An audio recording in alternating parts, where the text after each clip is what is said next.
Take a deep breath and settle in. Pour yourself something warm to drink, find a comfortable spot, and allow yourself to slow down for a while. What we're about to explore together isn't just a story about fire or survival techniques. It's a window into a different way of seeing the world, a journey into the minds of people who understood nature so deeply that they could coax flame from seemingly impossible conditions. This isn't a rush tutorial or a quick how-to guide. This is an immersive exploration meant to be savored slowly, like watching rain fall through forest canopy or listening to the crackle of that first spark catching hold. So let the outside world fade away for now. There's no need to hurry. We have all the time we need to discover something truly remarkable together. The rain is falling hard now, drumming against the earth with that relentless percussion that makes modern people reach for their car keys or duck under the nearest shelter. The forest floor has become a carpet of wet leaves, each one glistening with moisture. Streams that were barely trickling hours ago now rush with brown, churning water. The air itself seems to be made of water, each breath feeling heavy and damp in your lungs. This is the kind of weather that makes fire seem impossible, a distant dream, something that belongs to sunny days and dry kindling, and yet, in this exact moment, somewhere in this soaking wilderness, skilled hands are already at work. There's no panic in these movements, no desperate fumbling. Just centuries of knowledge flowing through fingers that know exactly what to look for, exactly where to find it, exactly how to transform the impossible into the inevitable. This is the story of how Native Americans, the original masters of this land, could start a fire in conditions that would leave most modern survival experts shaking their heads in defeat. But more than that, it's a story about observation, patience, and a relationship with nature so intimate that the line between human and environment begins to blur. The foundation of ancient knowledge. Before we can understand how fire was made in a downpour, we need to step back and appreciate something fundamental about the people who perfected these techniques. The indigenous peoples of North America didn't just live in nature. They were woven into it, part of its fabric in ways that most modern humans struggle to comprehend.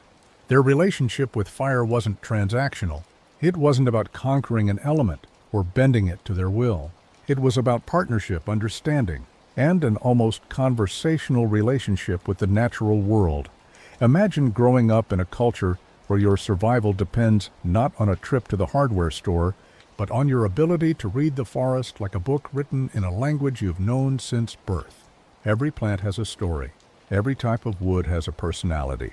Every change in weather brings new opportunities and challenges that require not just knowledge, but wisdom. The elders in these communities weren't just repositories of facts. They were walking libraries of experiential knowledge, each technique passed down through countless generations, refined and perfected through trial and error, spanning millennia. Fire was sacred, not in some abstract ceremonial sense alone, though ceremony was certainly part of it. Fire was sacred because it was life itself. It was warmth on freezing nights. It was the means by which food became safe to eat.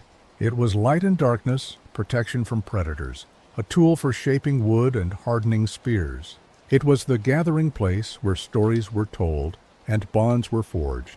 A person who couldn't make fire wasn't just inconvenienced. They were incomplete, lacking one of the fundamental skills that defined what it meant to be human. And so, from the youngest age, children watched. They observed the careful selection of materials. They learned which trees held their secrets close, keeping dry heartwood hidden beneath layers of wet bark. They discovered which fungi could catch a spark even after days of rain. They understood that fire-making in difficult conditions wasn't about one technique or one trick. It was about a systematic approach, a way of thinking that anticipated problems before they arose and solved them with materials that nature herself provided. The elders would often tell stories while making fire, weaving instruction into narrative so seamlessly that learning felt like entertainment. They spoke of fire as a being, temperamental but loyal to those who understood its nature. They described how fire was always hungry, always breathing, always seeking fuel and air in perfect balance. They taught that rushing fire was like trying to rush a river. You couldn't force it. You could only create the conditions that allowed it to flow. Reading the rain-soaked forest, let's place ourselves in that moment when the rain begins.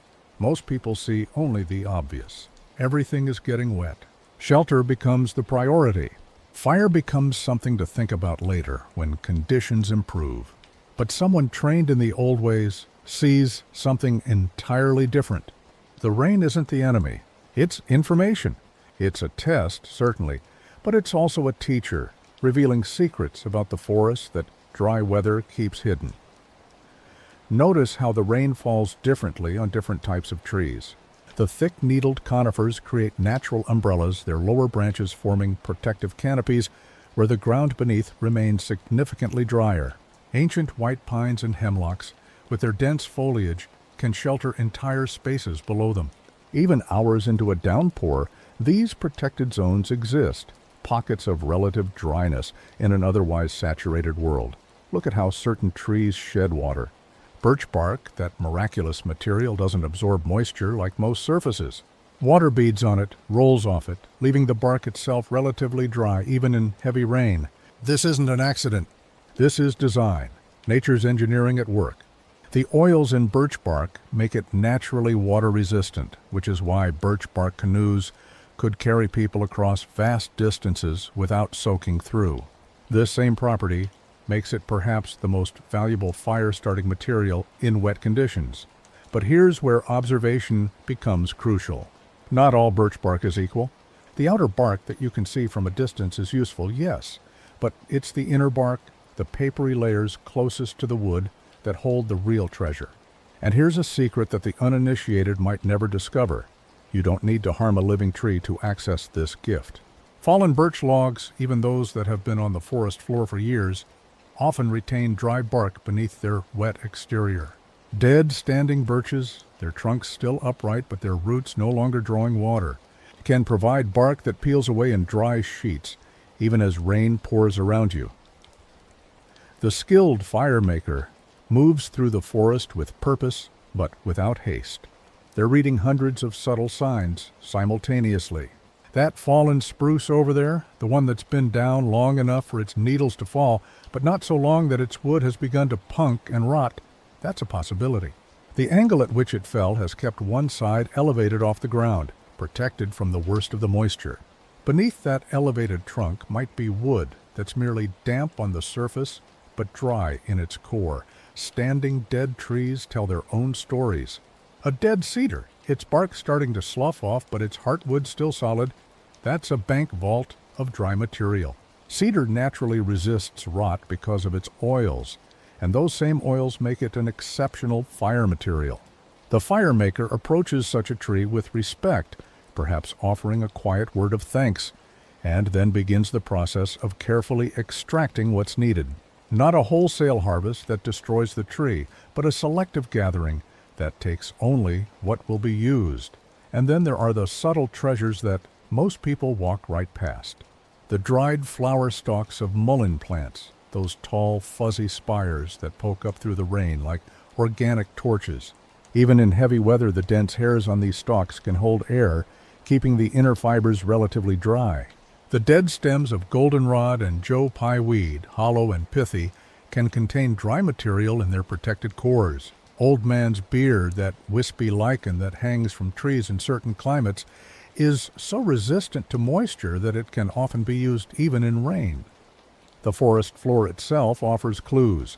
In certain areas, particularly on slopes or near the base of large trees, pine needles and leaves accumulate in layers. The top layer is soaked, yes, but dig down with your hands. Push through that wet upper stratum, and you might find layers beneath that are merely damp, protected by the very materials above them. The needles of white pine, in particular, are filled with resinous compounds that make them excellent fire starters once that initial moisture is managed. The science hidden in tradition. Now let's pause our forest walk for a moment and consider something fascinating. The techniques we're exploring weren't developed through scientific experimentation in the modern sense. There were no laboratories, no controlled studies with documented results. And yet, these methods work because they're based on principles that scientists would later codify with names like thermodynamics and combustion chemistry. Fire needs three things to exist, what modern fire professionals call the fire triangle: fuel, heat, and oxygen. Remove any one of these and fire cannot happen. But there's a fourth element that traditional knowledge understood long before it had a name: the right conditions.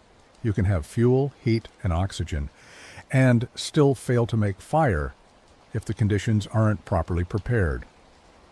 Water is fire's opposite in many ways, but the challenge it presents isn't just about wetness, it's about heat capacity. Water absorbs enormous amounts of heat energy. When you try to light wet wood, you're not just fighting the moisture on the surface, you're fighting a battle of energy. The heat you're applying must first evaporate the water, and evaporation requires tremendous energy. Only after that water is driven off can the wood begin to heat to its ignition point. This is why traditional fire makers didn't focus on drying wet wood. That's a losing battle in a downpour. Instead, they focused on finding materials that were already dry, or nearly so, even in impossible conditions. They understood intuitively what scientists would later prove: that certain materials, because of their structure, their oils, their natural water resistance, could remain usable even when everything around them seemed hopeless. Consider the structure of birch bark under a microscope, though, of course, traditional fire makers never saw this view. It's composed of multiple thin layers with air spaces between them. These air spaces not only insulate the inner layers from moisture, but also provide oxygen once the material begins to burn. The oils that make the bark water resistant are also highly flammable. It's a perfect fire-starting material, and indigenous peoples knew this not through microscopy, but through generations of careful observation and experimentation. The same scientific principles explain why certain fungi are valuable in fire-making. Tinder polypore, chaga, and other bracket fungi develop structures that are designed to resist moisture. They're parasitic or saprophytic, growing on trees and breaking down wood, and they need to survive through rain and snow. Their flesh can be dried and then retains a remarkable ability to catch and hold a spark. When properly prepared, these fungi will smolder for hours, turning a tiny spark into a coal that can birth a flame. The process of creating char cloth, which some indigenous groups practiced, is pure chemistry, even though it was discovered through practice. By heating fabric or bark in a container with limited oxygen, you drive off the volatile compounds and moisture, leaving behind almost pure carbon in a fibrous structure. This carbonized material has an incredibly low ignition temperature. A spark that would barely warm regular wood will cause char to glow orange and begin to burn. The systematic approach to impossible fire. Let's return to our rain-soaked forest and watch as skilled hands begin the actual work of fire making. This isn't a single action or technique. It's a carefully orchestrated sequence, each step building on the last, each component selected and prepared with intention. The first decision is location. Where you build your fire matters as much as how you build it. The ideal spot offers some natural protection from the rain. The thick boughs of an evergreen provide a roof of sorts. The overhanging rock face of a small cliff creates a sheltered alcove. Even something as simple as the windward side of a large fallen log can offer enough protection to make the difference between success and failure. But protection isn't enough. The ground itself must be considered. Building a fire directly on wet earth is asking for failure. The moisture will wick up into your materials, and the cold ground will drain heat away from your nascent fire. The solution? Create a platform. Flat stones can work if they're dry enough, though they'll steal heat. Better is a base made from dead wood. split sections of a dead log arranged side by side to create a dry platform elevated above the wet ground. This isn't just practical. It's essential. On this platform, the fire maker begins to construct what might be called a fire bundle, though that term doesn't quite capture the sophistication of what's being created. It's more like a nest, or perhaps a shelter within a shelter. A carefully engineered structure designed to protect vulnerable flames from hostile conditions. The outermost layer might be large pieces of bark, arranged like shingles on a roof, creating a dry space inside. Beneath this, progressively finer materials are arranged, strips of inner birch bark shredded into thin strands that catch fire eagerly. The dried pithy centers of plant stems, broken into tiny pieces. Perhaps some of that miraculous tinder fungus scraped into a fine powder. If resinous pine or spruce knots have been found, small shavings of these, so packed with flammable pitch that they're nearly waterproof. At the very center of this nest is the finest material of all, the most carefully prepared tinder. This might be the scrapings from inside a cedar bark rope, worked between the palms until it becomes a fluffy mass like cotton. It could be cattail. Down, if the season and location make that available, those silky fibers that seem to explode into flame at the mere suggestion of heat. Or perhaps it's char cloth, that engineered material that will accept even the weakest spark and nurse it into a coal. The structure of this bundle isn't random. It's designed with airflow in mind. Too tight, and the nascent fire will smother for lack of oxygen. Too loose, and heat will escape before it can build to ignition. The right structure has channels, pathways for air to flow in, and for heat to accumulate.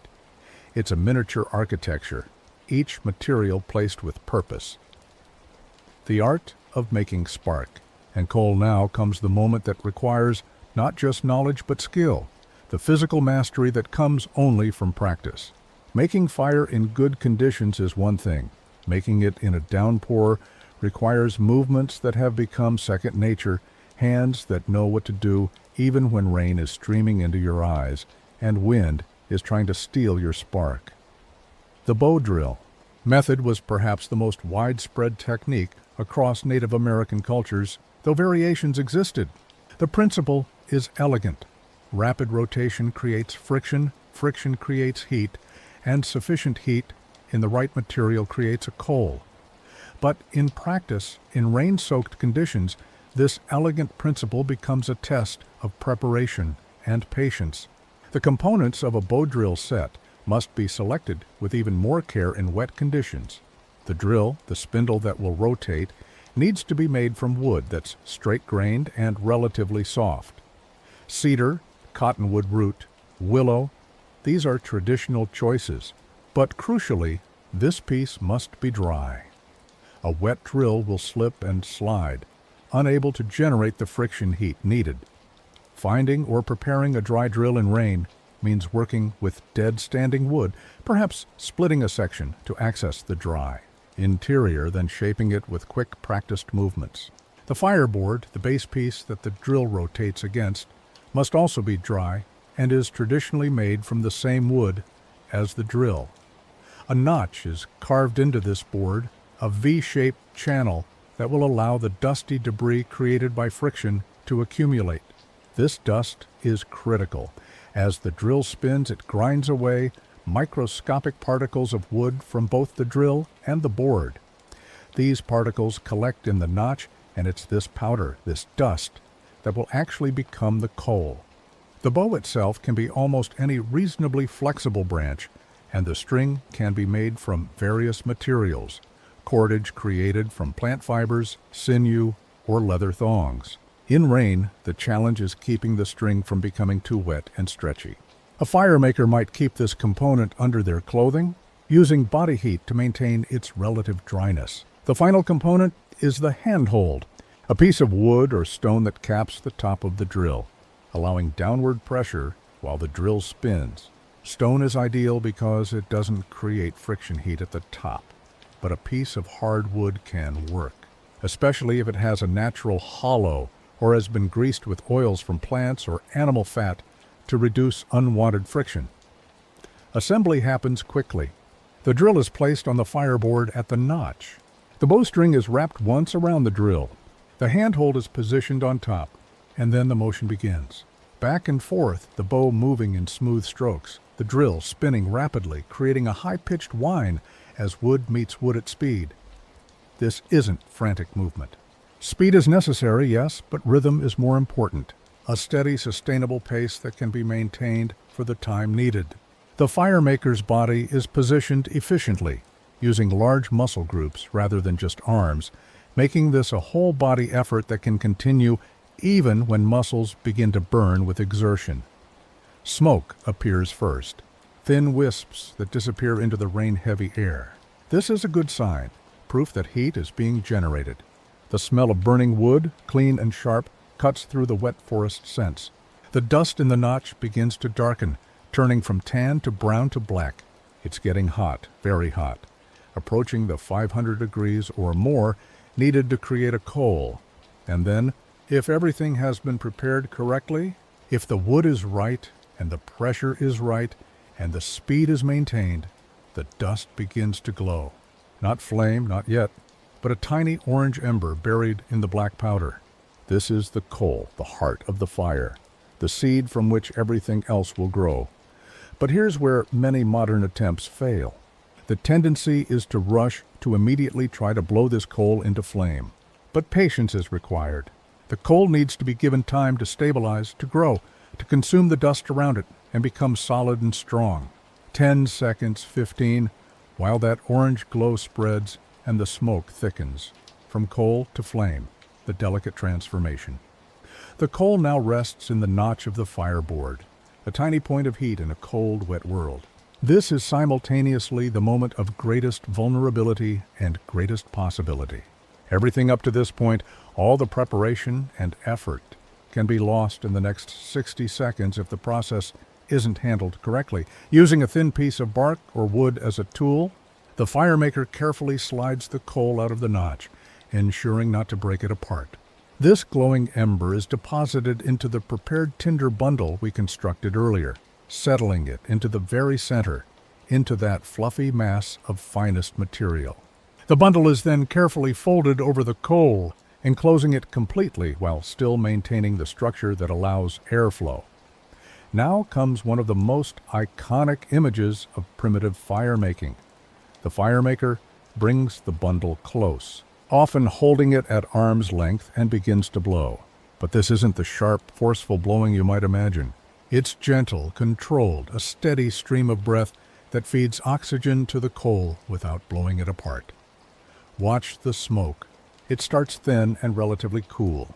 As breath continues, as the coal heats the material around it, the smoke thickens, becomes whiter, more substantial.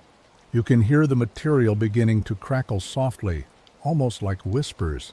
The firemaker might rotate the bundle slowly, ensuring even heat distribution, making sure no part of the coal is being starved of fuel or oxygen. And then, sometimes with barely any warning, flame appears. It might start as just a tiny flicker, a brief orange glow peeking through the smoke. But once it appears, it spreads with surprising speed. The tinder that was so carefully prepared ignites eagerly, and suddenly the firemaker is holding not just smoldering material but actual fire. Flames dancing in cupped hands. This moment requires quick action, but not panic.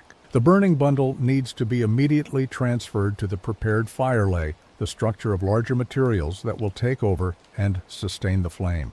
This structure has also been carefully prepared, arranged in a way that's both traditional and deeply practical. The base layer might be fine twigs, no thicker than toothpicks, arranged loosely to allow airflow. These are called pencil wood in some modern terminology, but traditional firemakers simply knew them as first fuel, the material that bridges the gap between tinder and larger wood. Above this, progressively thicker pieces are arranged, perhaps in a type structure that allows air to flow up through the center, or in a lean-to configuration that provides both fuel and protection from rain. The burning bundle is placed at the base of this structure. And for a few precious seconds, the firemaker watches carefully. Those first thin twigs catch quickly if they're dry enough. The flames, still fragile, begin to spread. More breath might be needed, gentle blowing that encourages without extinguishing. The firemaker might add more fine material, feeding the growing flames with careful attention to what they need. This is the critical transition period. The fire is born but not yet strong enough to survive on its own. Too much fuel too quickly will smother it. Too little and it will die, unable to generate sufficient heat to continue. The firemaker reads the flames like a language, understanding what they're asking for through their color, their sound, their behavior, the sacred architecture of shelter and fuel is. The fire grows from infancy to something more robust. Attention shifts to protection and sustainability. A fire in a downpour, even one that's caught and growing, remains vulnerable. Rain can extinguish flames if they're not properly sheltered. Wind can scatter coals and steal heat. The surrounding cold and wet constantly work against the fire's survival. Traditional firemakers understood that fire needs architecture, protection that works with the natural principles rather than against them. One common approach was to build what might be called a fire reflector, though this wasn't just about reflecting heat. Using available wood, often sections of dead logs stood on end or leaned against supports, a wall is constructed close to one side of the fire. This wall serves multiple purposes. First, it blocks wind from one direction, creating a more stable environment for the flames. Second, it does indeed reflect heat back toward the fire itself, helping to dry out fuel before it's added and creating a more efficient burning environment. Third, if positioned correctly, it reflects heat outward toward where people will sit or work, making the fire more effective for warming. Rain protection might come from a simple roof constructed from bark or branches, positioned high enough above the flames to avoid catching fire, but low enough to provide real shelter. Some groups would construct more elaborate structures, especially for longer-term camps, with multiple levels of protection and carefully engineered smoke ventilation. But the most important ongoing task is fuel management. A fire in wet conditions needs constant attention, a steady supply of wood that's been processed to expose dry interior surfaces. This is where the technique of battening comes in, using a heavy stick or stone to split logs by striking another piece of wood held as a wedge. Splitting exposes the dry heartwood and also creates surfaces with more area for flames to access. The process becomes rhythmic, almost meditative. Tend the fire, split more wood, arrange it near the heat to begin drying. Add fuel piece by piece, reading what the fire needs, not too much at once, which floods the fire with moisture and drops the temperature. Not too little, which allows the heat to dissipate. Just right, maintaining that sweet spot where the fire is hot enough to drive moisture from new fuel before that fuel chokes the flames. Experienced firekeepers develop an almost intuitive sense for this balance.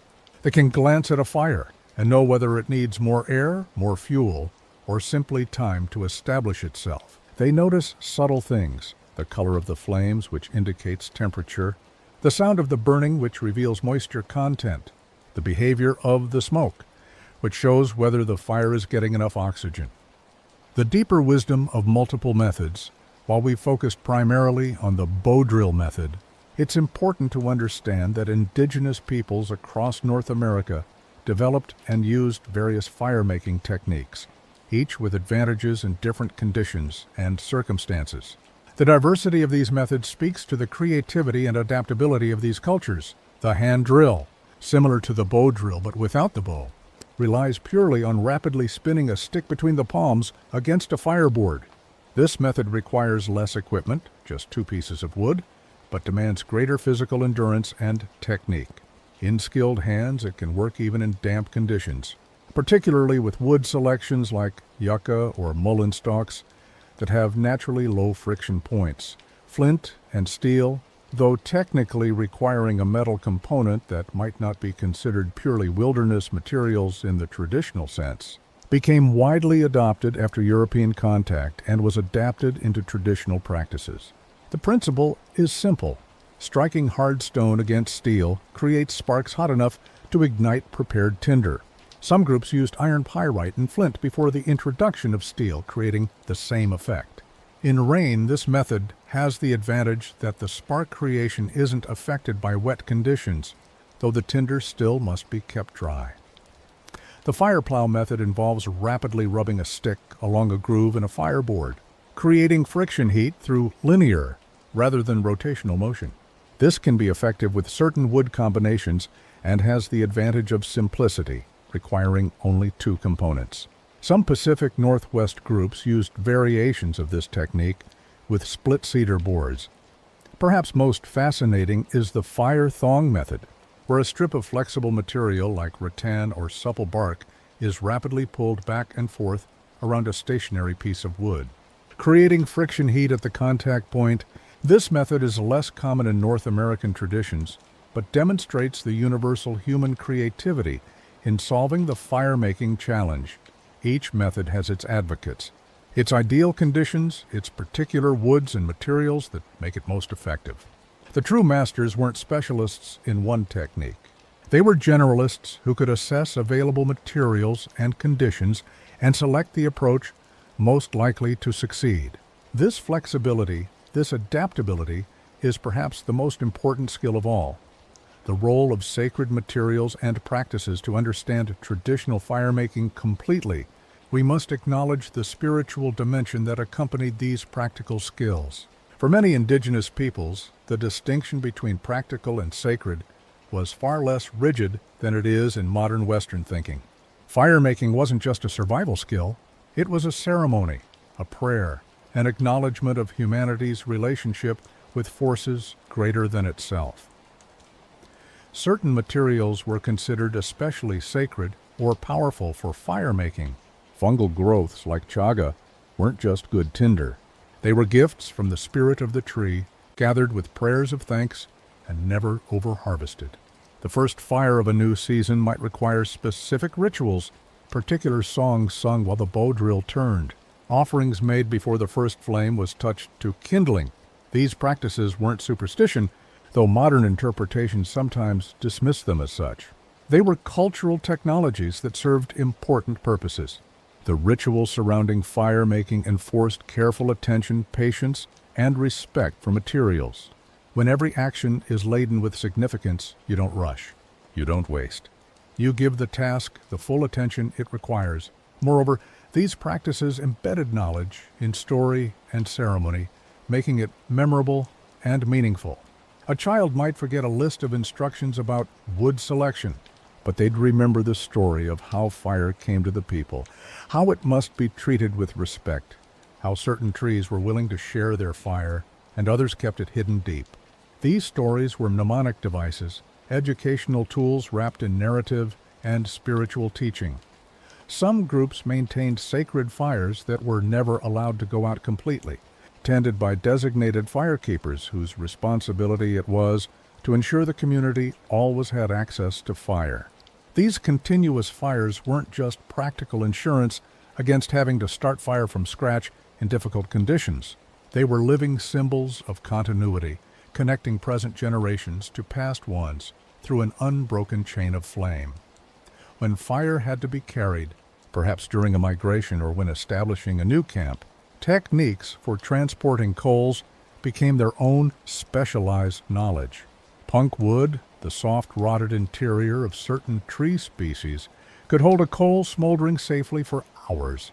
Folded in green leaves and bark protected from rain, these embers could be transported across considerable distances, a way of carrying fire from one place to another without the need to start from scratch. The psychology of patience in crisis. There, as a psychological dimension to fire-making in adverse conditions that deserves exploration, something that separates those who succeed from those who fail, even when both possess similar knowledge. Making fire in a downpour isn't just technically challenging, it's mentally and emotionally challenging. The modern mind, conditioned by instant gratification and technological solutions, struggles with the kind of patience that primitive fire-making requires. We expect immediate results. When they don't come, frustration builds. Frustration leads to rushing, to cutting corners, to forcing steps that require delicacy. This psychological spiral is often the real reason fire-making attempts fail, not lack of knowledge. Traditional firemakers, raised in cultures where patience wasn't just a virtue, but a survival necessity, developed a different psychological relationship with difficult tasks. They understood that some things simply take the time they take. You can't rush a coal into forming. You can't force flame into existence through willpower. You can only create the conditions and then work steadily, calmly, until the outcome emerges naturally. This mindset was cultivated from childhood through countless experiences of watching things unfold at their own pace. The berry that's picked before it's ripe doesn't nourish. The hide that's scraped too quickly tears and is ruined. The basket that's rushed falls apart. Everything in the natural world operates on its own timeline, and human activity must align with those rhythms rather than trying to impose artificial urgency. When faced with the challenge of starting fire in rain, this deep patience becomes a practical tool. The firemaker who can maintain calm, who can work steadily through multiple attempts if necessary, who doesn't panic when smoke appears but flame doesn't immediately follow. This person succeeds where others fail, not because they know more, but because they can manage the psychological challenge. There's also an element of what might be called soft focus awareness, a state of mind where attention is both highly concentrated and somehow relaxed. The firemaker is intensely focused on the task, noticing every detail, making constant micro-adjustments based on feedback. But there's no tension in this attention, no gripping anxiety about outcomes. It's the same state an artist enters while painting or a musician achieves during performance, where action flows from a place beyond conscious thought. This psychological state can't be faked or forced. It develops through practice and through cultural conditioning that teaches comfort with uncertainty. The modern survival student practicing firemaking in their backyard can develop technical proficiency. But until they've actually needed fire in genuinely difficult conditions, until they've felt that edge of real stakes, they haven't fully entered into the psychological dimension of the skill.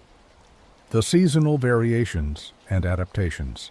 The techniques we've explored so far have focused on firemaking during rain, but the challenge of difficult conditions varies throughout the year. Indigenous firemakers had to adapt their methods to winter snows, humid summer conditions, high winds, and the varying availability of materials across seasons. This seasonal knowledge was as important as the core techniques themselves. Winter firemaking in many regions presents challenges that, in some ways, exceed those of rain. Snow can be brushed away more easily than rainwater can be avoided, but cold itself becomes an enemy. Metal tools, if available, become painfully cold to handle. Fingers grow numb, making fine manipulation difficult. Materials that would work perfectly in warmer weather become brittle and uncooperative in freezing temperatures. Traditional winter firemakers understood that body heat was a resource to be managed. The bow drill components might be kept inside clothing until the moment of use, warmed by body temperature. The tinder bundle could be prepared inside a shelter or windbreak, protected from the elements until needed. Even the firemaker's breath, visible in cold air, was warmer than the surrounding environment and could be used more effectively to nurture early flames. Certain materials become more available or more useful in winter. The inner bark of some trees is actually easier to access when sap isn't flowing. Dead standing wood can be drier in winter than in humid summer months, even accounting for snow. Evergreen boughs, heavy with needles, provide even better overhead protection when loaded with snow than when bearing just their foliage. Summer brings its own challenges, particularly in humid climates where nothing truly dries, where moisture hangs in the air itself. In these conditions, the selection of naturally water-resistant materials becomes even more critical. Resinous woods and barks that repel water rather than absorbing it. These become the primary resources. Firemakers in humid regions developed expertise in materials that those in drier climates might never have needed to understand deeply. Spring and fall present interesting transitional periods. In spring, the forest floor is often wet from snowmelt and rain, but dead standing materials have had months of winter drying. New growth hasn't yet created the thick understory that blocks access to resources. Fall brings its own advantages. The dying back of plants makes certain materials more apparent, and the preparation for winter means an abundance of dry seed heads and plant stalks. The firemaker who truly mastered their craft wasn't following a single set of instructions. They were adapting constantly, reading the current conditions against a vast internal library of knowledge about seasonal variations, material properties, and technique modifications. This flexibility, this ability to assess and adapt, represented the highest level of skill. Teaching methods and knowledge. Transfer: how was this complex knowledge passed from one generation to the next? In cultures without written language, the methods of teaching and learning took forms that modern educational systems often fail to appreciate or replicate. The transmission of firemaking skills was embedded in daily life. Taught through observation, practice, story, and patient correction, children in traditional Indigenous societies were often free to attempt adult tasks, including firemaking, from surprisingly young ages. A child who wanted to learn to make fire wasn't typically given a formal lesson. Instead, they watched constantly, absorbing the movements and techniques through observation. When they tried it themselves, adults might offer gentle corrections, but often the best teacher was simply repeated practice and natural consequences. This learning through doing had several advantages. First, it built real skill through physical practice, creating muscle memory and intuitive understanding that verbal instruction alone can never achieve. Second, it allowed each learner to discover their own variations and adaptations, contributing to the ongoing evolution of techniques. Third, it created confidence born of actual experience rather than theoretical knowledge. Stories played a crucial role in knowledge transfer. A tale about a great hunter who survived a dangerous situation by making fire in a snowstorm wasn't just entertainment. It was a case study, embedding practical information about material selection, technique, and problem solving in a memorable narrative framework. The emotional content of stories made the information stick in ways that dry recitation of facts never could. Seasonal activities provided natural teaching moments. When the group was traveling and made camp, firemaking happened every day, sometimes multiple times. A young person learning the skill had countless opportunities to observe and practice. When special materials like good tinder fungus were encountered, elders would point them out, explain their properties, show how to harvest and prepare them. This just-in-time learning, connected directly to immediate practical application, was highly effective. There was also often a progression of responsibility. A child might start by gathering the finest tinder, learning to recognize and collect good materials. As they grew, they might graduate to preparing the fire lay, arranging materials in the proper structure. Eventually, they'd be trusted with the bow drill itself, under supervision at first, then independently. By the time they reached adulthood, they'd have thousands of hours of experience with every aspect of the process. Mistakes were allowed, even expected, as long as they weren't dangerous. A fire that failed to start meant the opportunity to analyze what went wrong and try again. This trial and error learning, supervised but not micromanaged, built problem-solving skills alongside technical ability. The student learned not just how to make fire, but how to think about fire making, how to diagnose problems and adjust approaches, the communal dimension of fire. While we focused heavily on the individual firemaker's skills, it's important to understand that fire existed within a communal context. In many Indigenous societies, fire wasn't typically an individual possession, but a shared resource, and the skills surrounding it were distributed across the community in interesting ways. Certain individuals often became known as particularly skilled firemakers, the people you wanted handling that crucial task when conditions were difficult. But this specialization didn't mean others lacked the skill. It was more like having a musician in the family who's especially good at a particular instrument. Everyone can play, but one person has devoted extra time and attention to mastery. The communal nature of fire meant that its maintenance and protection were shared responsibilities. In a long-term camp, different people might take turns as firekeepers, ensuring the main fire never died completely.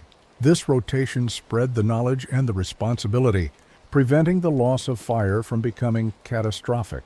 When traveling, the group often moved as a collective unit with different people, carrying different essential materials.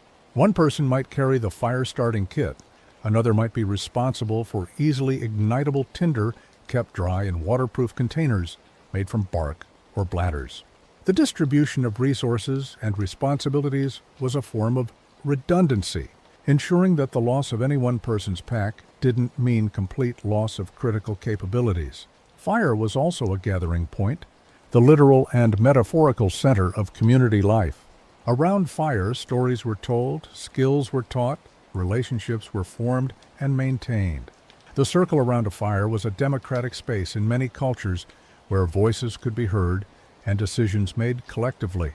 The person who made the fire wasn't necessarily its owner or controller. Once lit, it belonged to everyone, a shared warmth and light. This communal relationship with fire extended to its spiritual and ceremonial dimensions as well. Sacred fires for major ceremonies might be started by designated individuals with specific responsibilities, but the fire itself, once burning, became a focal point for the entire community. Offerings to fire, prayers spoken to flame, these were often collective acts or could be performed by any member of the community. The sharing of fire was also a gesture of welcome and relationship. To invite someone to your fire to share its warmth and light was to extend hospitality and friendship. The phrase "to share a fire with someone" carried connotations that went far beyond the simple physical act. It implied trust, conversation, mutual support, modern lessons from ancient techniques. We begin to approach the end of our journey through this knowledge. It's worth considering what these ancient fire-making techniques offer to the modern world. On the surface, they might seem like quaint historical curiosities or extreme survival skills, relevant only to people who find themselves lost in the wilderness. But the lessons embedded in these practices go much deeper. First, there's the lesson of patience and observation. In a world that increasingly values speed and efficiency above all else, the slow, careful attention required for primitive fire-making offers a counterpoint. It teaches that some valuable things can't be rushed, that careful preparation matters more than frantic action, that success often comes from working with natural principles rather than trying to force outcomes. Second, there's a lesson about resource awareness and creativity. The modern consumer mindset trains us to look for the perfect tool for every task, to believe that without the right equipment, the task is impossible. Ancient fire-making demonstrates a different approach. Look at what's available, understand its properties deeply, and figure out how to make it work. This kind of creative problem-solving, this ability to work with constraints rather than being paralyzed by them, has applications far beyond wilderness survival. Third, there is a lesson about the value of traditional knowledge and the sophistication of so-called primitive peoples. These techniques weren't crude approximations developed by people who didn't know any better. They were refined solutions, perfected over millennia, representing deep understanding of materials, science, physics, and practical engineering. The tendency to dismiss traditional knowledge as superstition or to see modern technology as superior in all ways is exposed as the prejudice it is when you understand what these ancient fire makers achieved. Fourth, there's a psychological lesson about self-reliance and capability. Modern life increasingly insulates people from direct engagement with basic survival needs. Food comes from stores, warmth from thermostats, light from switches. This convenience is wonderful in many ways, but it can also create a sense of helplessness, a feeling that we're dependent on systems we don't understand and can't influence. Learning to make fire from nothing but what the forest provides, even if you never need to use that skill in a real survival situation, changes something fundamental in your relationship with the world. It proves, at a visceral level, that you have capabilities that you can solve problems, that you're not entirely dependent on the technological systems that usually support you. Finally, there's an ecological lesson. The indigenous fire makers we've been exploring throughout this journey lived in deep relationship with their environments. They didn't just extract resources from nature. They participated in cycles of growth and renewal, understanding that sustainable use required attention to the health of the whole system. The fact that they could make fire from materials that most modern people would walk right past speaks to an intimacy with the natural world that we've largely lost.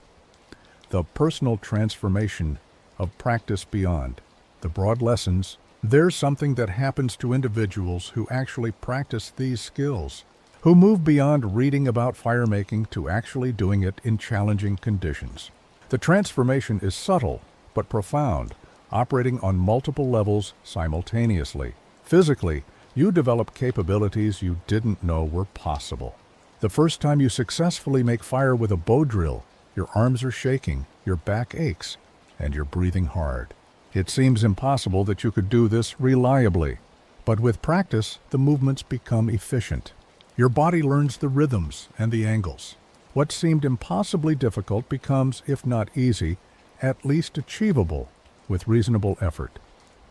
Mentally, you develop a different relationship with challenge and failure. Modern life often treats failure as unacceptable, something to avoid at all costs. But when learning fire making, you fail constantly. The drill slips out of position. The coal forms but goes out before you can transfer it to tinder. The tinder smolders but won't flame. Each failure is information, a chance to adjust and try again. Over time, this builds a resilience, a willingness to persist through difficulty that carries over into other areas of life. Perceptually, the natural world becomes richer and more detailed. Before learning about fire-making materials, a walk through the forest might involve noticing the obvious things. Large trees, the path underfoot, perhaps some birds or interesting flowers. After developing these skills, the forest becomes legible in new ways. That bracket fungus on the dead birch isn't just decoration, it's potential fire. That stand of dead mullein stalks represents tinder.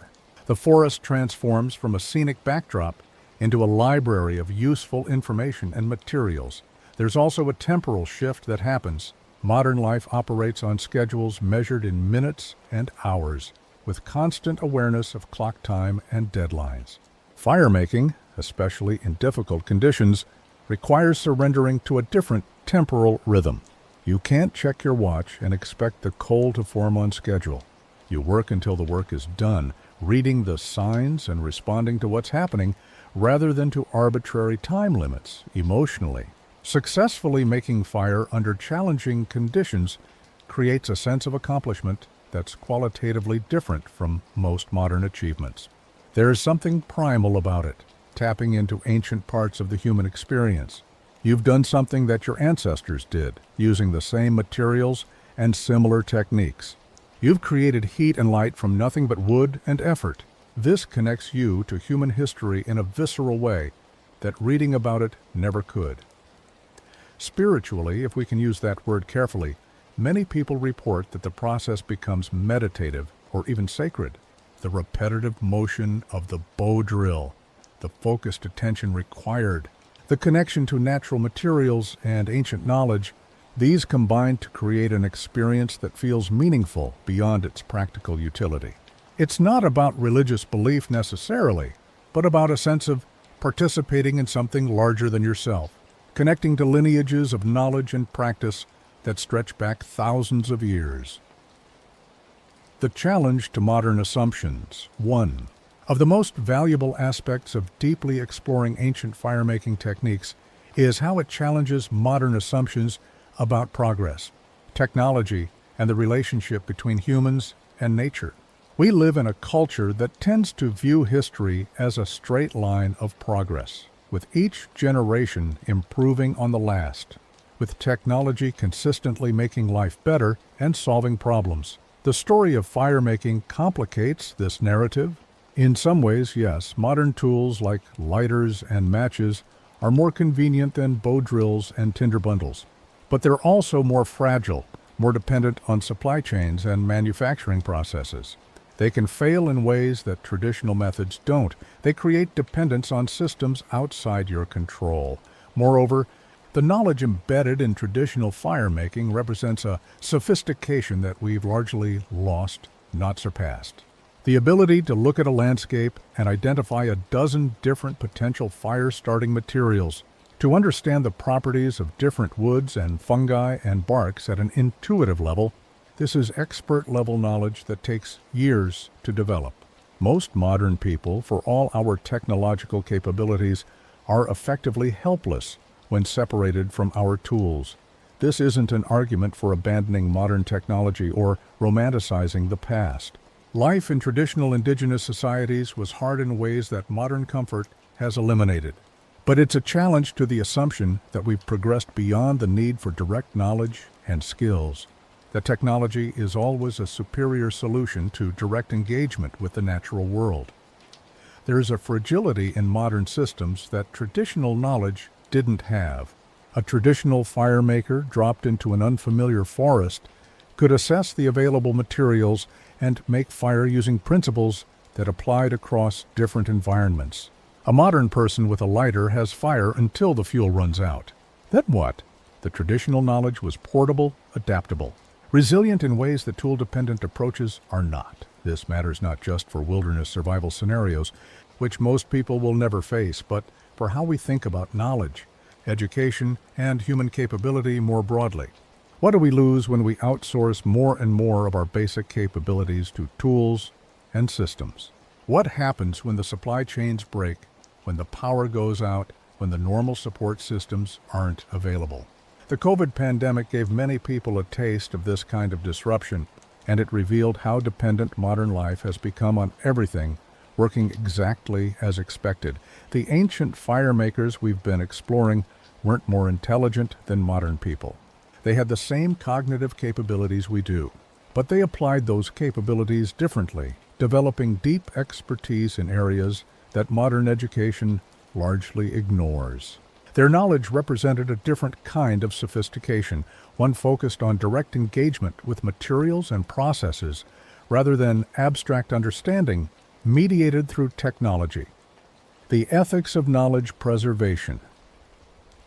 We approach the conclusion of this exploration, we need to address a sensitive issue: the ethics of sharing, learning, and practicing traditional indigenous knowledge. The techniques we've discussed aren't just skills, they're cultural heritage, part of living traditions that have been subjected to centuries of colonization, suppression, and appropriation. Many indigenous communities have complex relationships with outsiders learning their traditional skills. On one hand, there's often a desire to share knowledge, to help others understand and appreciate indigenous wisdom and capabilities. Traditional knowledge about fire, plants, survival, and nature has value that extends beyond any single culture. The challenges of environmental crisis and disconnection from nature affect everyone, and traditional ecological knowledge offers potential solutions. On the other hand, there's a long history of indigenous knowledge being taken without credit, exploited commercially, or used in ways that strip it of its cultural context and significance. Non-indigenous people learning traditional skills sometimes engage in what's called cultural appropriation, taking elements of indigenous culture while ignoring or dismissing the living communities those traditions come from. The ethical approach to learning and sharing this knowledge requires several commitments. First, acknowledge the source. These aren't just generic survival skills that emerged from nowhere. They're the refined knowledge of specific peoples who developed them over countless generations. When you learn or teach these techniques, honor that origin. Second, support indigenous communities. If you benefit from traditional knowledge, whether through personal enrichment or commercial use, find ways to give back. Support indigenous-led conservation efforts, advocate for indigenous rights, learn about contemporary indigenous issues and communities rather than viewing indigenous peoples as historical curiosities. Third, approach the knowledge with humility and respect. Don't claim expertise after reading one article or taking one workshop. Recognize that what you're learning is a simplified version of much deeper knowledge systems. Be honest about the limits of your understanding. Don't present yourself as a teacher or expert on Indigenous knowledge unless you've been explicitly given that role by Indigenous knowledge keepers. Fourth, understand context. Many traditional skills were connected to spiritual practices, seasonal ceremonies, and cultural protocols that aren't appropriate to share widely or practice outside their original context. Fire-making techniques, being largely practical, are generally less sensitive than many other forms of traditional knowledge. But it's still important to approach them as more than just technical skills divorced from their cultural origins. Finally, prioritize learning from Indigenous teachers when possible. Many Indigenous communities offer workshops, classes, or cultural experiences where traditional skills are taught in appropriate context.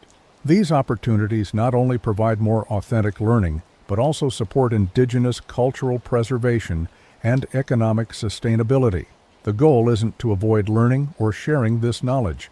Traditional firemakers often took pride in their skills and enjoyed teaching them to genuinely interested learners.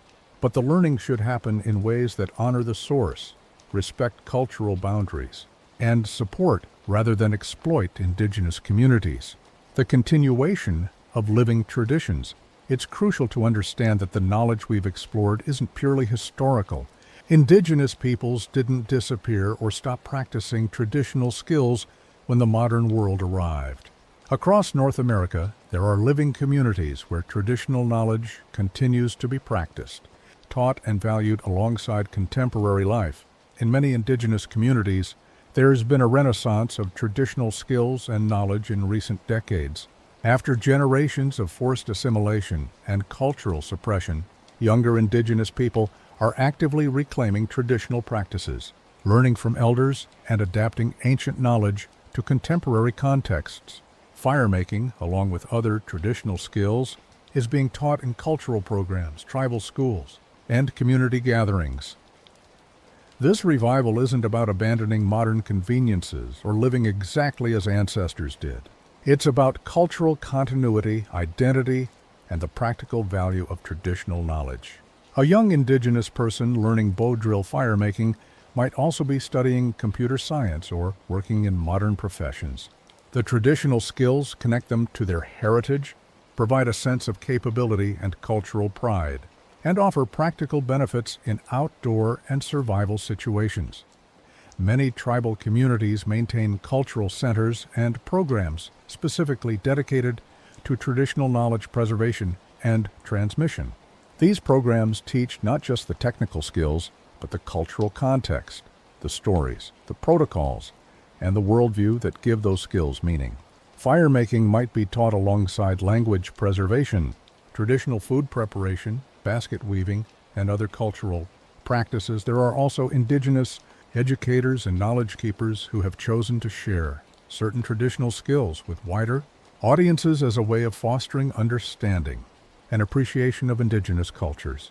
These teachers carefully balance cultural preservation with education, sharing what's appropriate while maintaining the integrity of cultural practices and respecting what should remain within communities. Contemporary Indigenous people are also adapting traditional knowledge to modern challenges. Traditional fire management practices, for instance, are being revived as solutions to modern wildfire problems. The controlled burning techniques that Indigenous peoples used for millennia to manage landscapes are now recognized by ecologists and fire managers as superior to the fire suppression approach that dominated the 20th century. This represents traditional knowledge being validated and applied in contemporary contexts. The story of traditional firemaking, then, isn't just a historical account. It's an ongoing narrative about cultural resilience, the enduring value of traditional knowledge, and the ways Indigenous peoples continue to contribute to human understanding of how to live skillfully and sustainably on this planet. Bringing it all together, the philosophy of fire. As we near the end of this long journey through the world of traditional firemaking, let's step back and consider what fire itself represents in the broader context of human experience. Fire is more than a chemical reaction, more than a survival tool, more than a source of warmth and light. Fire is transformation. Think about what happens when you successfully make fire using only wilderness materials. You start with wood, with plant fibers, with materials that appear completely separate from fire. Through knowledge and effort, through understanding and persistence, you transform those materials. Dead wood becomes heat and light. Static materials become dynamic energy. The impossible becomes real. This transformative quality is why fire has been central to human culture and spirituality across virtually every society in history. Fire transforms raw food into cooked food, making nutrients more accessible and eliminating pathogens. Fire transforms clay into pottery, allowing food storage and cooking. Fire transforms ore into metal, enabling the creation of tools. Fire transforms darkness into light, extending the usable day and creating space for gathering and community after sunset. But fire also transforms the fire maker. The process of learning to create fire, especially under difficult conditions, changes you. You develop patience where you had frustration. You gain confidence where you had doubt. You find capability where you believed there was helplessness. The transformation runs both ways. The indigenous fire makers whose knowledge we've explored understood this dual transformation intuitively. Fire making wasn't just about the fire. It was about the relationship between the fire maker and the materials, between human intention and natural properties, between knowledge passed down through generations and individual skill developed through practice. When you make fire in a downpour, when you coax flame from wet wood and damp conditions that seem to forbid it, you're not conquering nature. You're participating in it, understanding it deeply enough to work with its principles rather than against them. You're demonstrating that humans aren't separate from the natural world, but part of it, capable of engaging with it at a fundamental level. This philosophy of engagement rather than domination, of partnership rather than conquest, runs through traditional indigenous relationships with nature in general. The fire maker didn't defeat the rain or force the wood to burn against its will. The fire maker understood where dry materials could be found even in wet conditions, understood how to protect vulnerable flames, understood the patient progression from spark to coal to flame to sustainable fire. This same approach applies to hunting, to gathering, to agriculture, to all the ways traditional peoples engaged with their environments. It's based on observation, respect, patience, and understanding that human needs can be met by working skillfully within natural systems rather than trying to overpower them. In our modern environmental crisis, this philosophical approach offers important insights. The dominant modern relationship with nature has been extractive and dominating, based on the assumption that nature exists to serve human needs and can be bent to human will through sufficient technology. The results of this approach are becoming increasingly clear and increasingly problematic. Traditional indigenous knowledge, including something as seemingly simple as fire making, models a different possibility. It shows that human needs can be met through deep understanding and skillful engagement, rather than through domination and extraction. It demonstrates that working with natural systems rather than against them isn't about accepting limits or returning to some imagined primitive state. It's about developing expertise, understanding complexity, and finding sophisticated solutions that are sustainable over the long term. The personal invitation we have traveled a long way together through this exploration of how Native Americans started fire in a downpour using only wilderness materials. We've looked at the practical techniques, the materials and their properties, the physical skills required. We've explored the cultural context, the ways knowledge was transmitted, the spiritual dimensions of the practice. We've considered modern lessons and ethical questions, living traditions and philosophical implications. But ultimately, this knowledge isn't meant to remain abstract or theoretical. It's meant to be practiced, experienced, embodied. Reading about fire making, no matter how detailed the description, can never fully capture what it's like to actually do it, to feel the ball moving in your hands, to see that first wisp of smoke, to watch flame emerge from materials you gathered and prepared yourself. So consider this an invitation. Not necessarily to learn fire making specifically, though that's certainly worthwhile if it interests you, but an invitation to engage more directly with the natural world, to develop skills and knowledge that connect you to landscapes and materials, to experience the satisfaction of creating or doing something with your own hands and understanding. This might mean learning primitive fire making. It might mean learning to identify wild edible plants, to track animals, to navigate by natural signs, to craft tools from natural materials. It might mean gardening in ways that work with natural systems rather than against them. It might mean simply spending more time outside, observing carefully, asking questions, developing a relationship with the places where you live. The specific activity matters less than the approach. Direct engagement, patient observation, respect for traditional knowledge, willingness to learn through practice and even through failure. These attitudes and approaches, once developed in one area, tend to spread to others. They change how you see the world and your place in it. And if you do choose to explore traditional fire making or other indigenous skills, do so with respect and humility. Acknowledge the origins of the knowledge. Support indigenous communities and their ongoing cultural work. Understand that what you're learning is a tiny fragment of much deeper knowledge systems. Be honest about your own limitations and continuing learning. The meaning in the flame. There's a moment that everyone who has successfully made fire in difficult conditions experiences. You've been working for a while, maybe 10 minutes, maybe 30, maybe longer if conditions are particularly challenging. Your arms are tired. You might be wet and cold. Doubt has probably crept in more than once. And then you see it, that tiny orange glow in the black dust of your coal, that first thin smoke rising from your tinder bundle, and then finally, flame. In that moment, something shifts. The physical warmth of the fire matters, certainly, especially if you're cold and wet. But there's another warmth that has nothing to do with temperature. It's the warmth of accomplishment, of capability proven, of connection to something ancient and fundamental. You made fire. You took the gifts that nature provides, applied knowledge passed down through countless generations, added your own effort and persistence, and created transformation. That moment contains within it a truth about human possibility and human relationship with the natural world. We are capable of far more than modern convenience lets us demonstrate. We can engage with nature not as tourists or consumers, but as participants. We can learn skills that connect us to our ancestors across thousands of years and thousands of miles. We can create what we need from what's available, using knowledge and effort rather than depending entirely on industrial systems. The flame you've created isn't just heat and light. It's proof that the old ways still work. Proof that traditional knowledge has enduring value. Proof that you have capabilities you might not have known you possessed.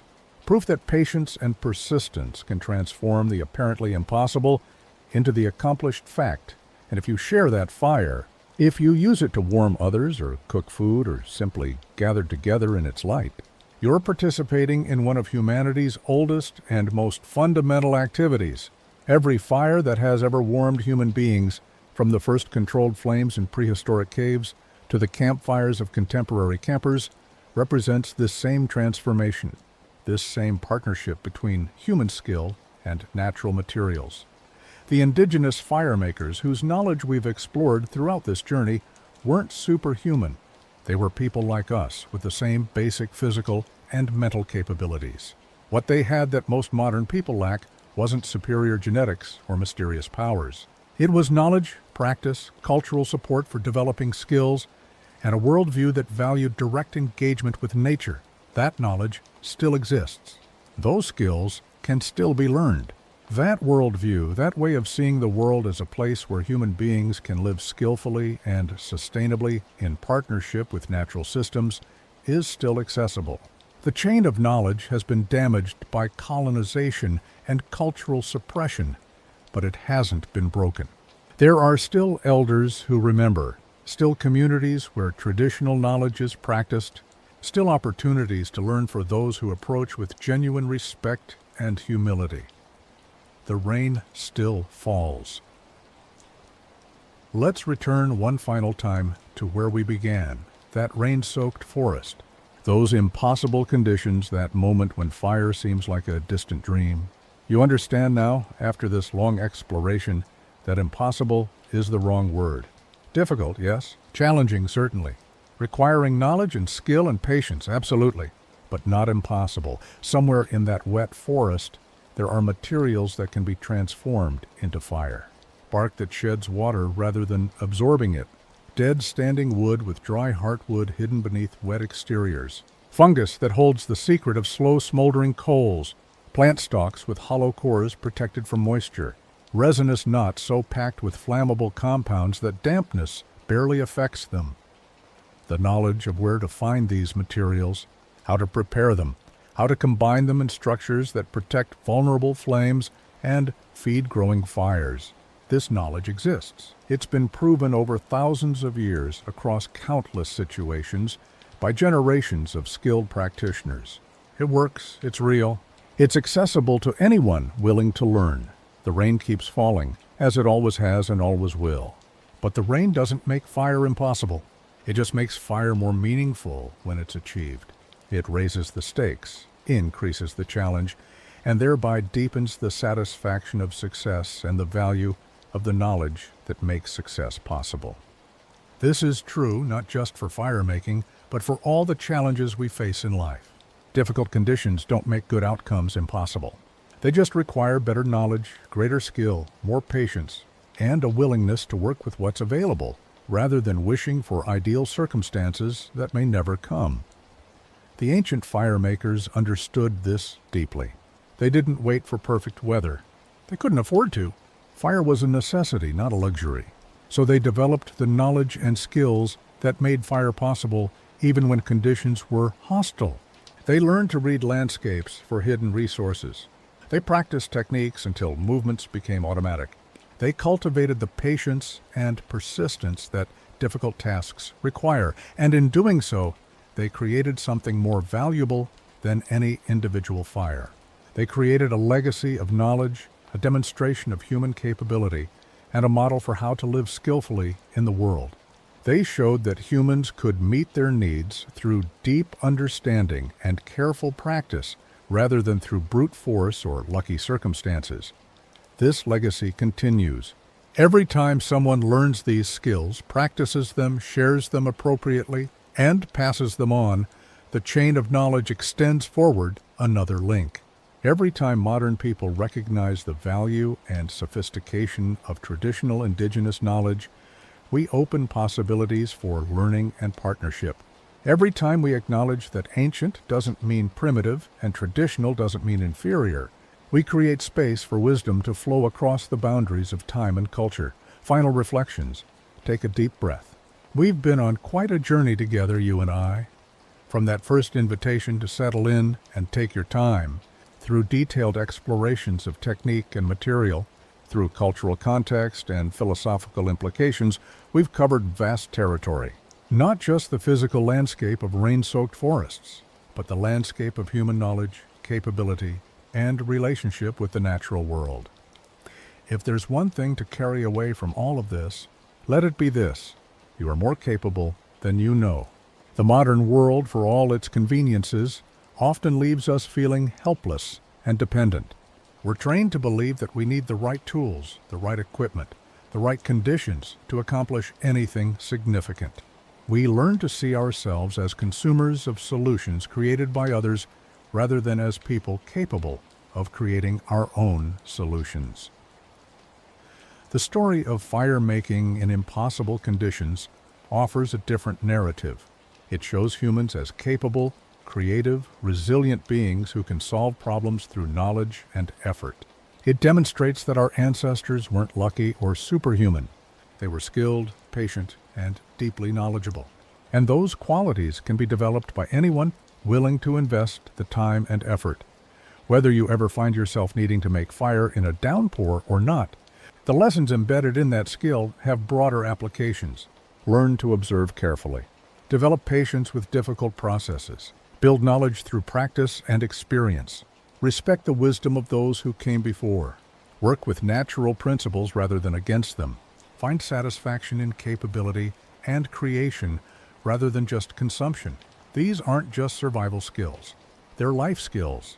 They're approaches to challenges that work, whether you're in a forest or an office, making fire or solving any other kind of problem.